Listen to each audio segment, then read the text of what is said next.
Sa March 5 na ang labas na unang kilig song at music video ng BINI.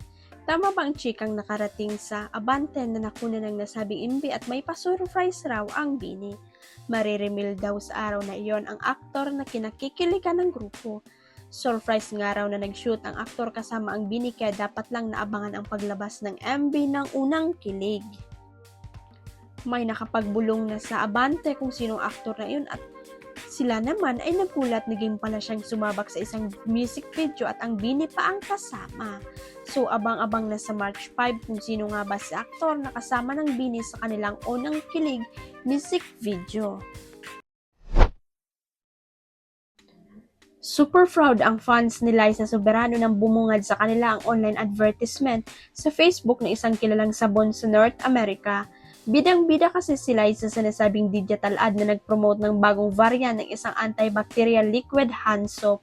Chika ng solid fans ng international Pinay actress, masaya raw sila dahil ito ang resibo na hindi talaga nababakante si Liza. At least bukod sa pagiging singer at actress sa Hollywood ay endorser na rin daw ito.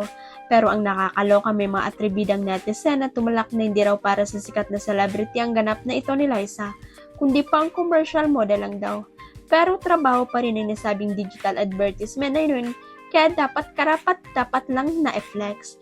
Anyway, bet ng netizen na makita nila si Liza sa malalaking movie project sa Hollywood at bumongga rin ang kanyang music career doon.